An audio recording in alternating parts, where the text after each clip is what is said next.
या बातमीचे प्रायोजक आहेत हॉटेल बडे पीर, पत्ता लक्ष्मी मार्केट विजापूर वेस आणि दुसरी शाखा जिंदा शाह मदार चौक सोलापूर। सोलापूरचे पालकमंत्री जयकुमार गोरे यांच्यावर 19हून अधिक गुन्हे दाखल असल्याचा आरोप करत शिवसेना उद्धव बाळासाहेब ठाकरे पक्षाच्या उपनेत्या सुषमा अंधारे यांनी पत्रकार परिषदेत जोरदार हल्लाबोल केला। काय कीर्तिराव मिस्टर गोरे असा सवाल करत त्यांनी फसवणुकीसह महिलांशी संबंधित प्रकरणांवरून गोरे यांच्यावर टीकास्त्र सोडले। या आरोपांची सखोल चौकशी करून गंभीर प्रकरणांमध्ये कठोर कायदेशीर कारवाई व्हावी अशी मागणीही त्यांनी केली। गंभीर स्वरूपाच्या गुन्ह्यांमध्ये नावे समोर आलेल्या व्यक्तींना भाजपमध्ये स्थान दिले जाते आणि दुसरीकडे मूळच्या भाजप कार्यकर्त्यांना बाजूला केले जाते असा आरोप अंधारे यांनी केला। हे पालकमंत्री नाहीत तर बालकमंत्री आहेत असा टोला लगावत त्यांनी जयकुमार गोरे यांची राजकीय आणि सामाजिक प्रतिमा कोणत्या कामामुळे निर्माण झाली असा प्रश्न उपस्थित केला। कोरोना काळामध्ये मयत रुग्णाचे जिवंत रुग्ण दाखवून बोगस बिले करून पैसे लाटण्याचा आरोप अंधारे यांनी केला। सुमारे 200हून अधिक बोगस बिले त्या काळात तयार केली गेली। खोटा मेडिकल ऑफिसर दाखवून त्याच्या सहीनिशी हजारो बिले लाटली। या प्रकरणांमध्ये संबंधित पोलीस ठाण्याचे पोलीस अधिकारी यांनी देखील संगनमताने काम करत FIR आणि चार्जशीट मधील जयकुमार गोरे यांचे नाव काढून टाकले। वास्तविक पाहता यासंबंधी उच्च न्यायालयात धाव घेतली असता त्यांच्या विरोधात न्यायालयाने समन्स बजावण्यात आला होता। भाजपमधील हा पहिला मंत्री असेल ज्यावर इतके खटले आणि गुन्हे दाखल आहेत। अशा लोकांमुळे भाजपच्या मोर्चात लोकांना त्रास सहन करावा लागत आहे। सुषमा अंधारे यांनी मुंग्यांच्या वारुळाचे उदाहरण देताना मुंग्या वारुळ बांधतात परंतु त्या वारुळामध्ये विषारी नाग राहतात, त्याप्रमाणे एकनिष्ठ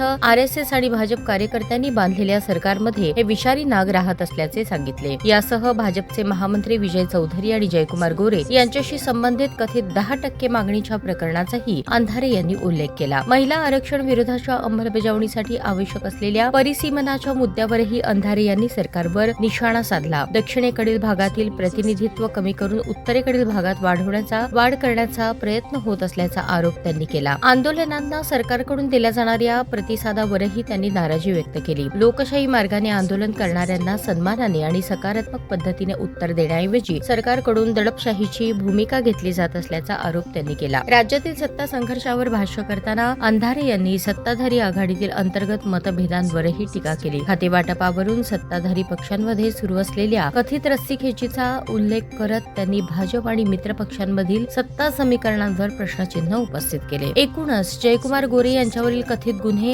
10% मागणीचे आरोप, महिला आरक्षण व परिसीमनाचा मुद्दा आणि महायुतीतील खातेवाटपावरून सुषमा अंधारे यांनी पत्रकार परिषदेत जोरदार हल्लाबोल केला। त्यांच्या या आक्रमक आरोपांमुळे राज्यातील राजकीय वातावरण पुन्हा एकदा तापले असून आता संबंधितांकडून या आरोपांना काय उत्तर दिले जाते याकडे लक्ष लागले आहे।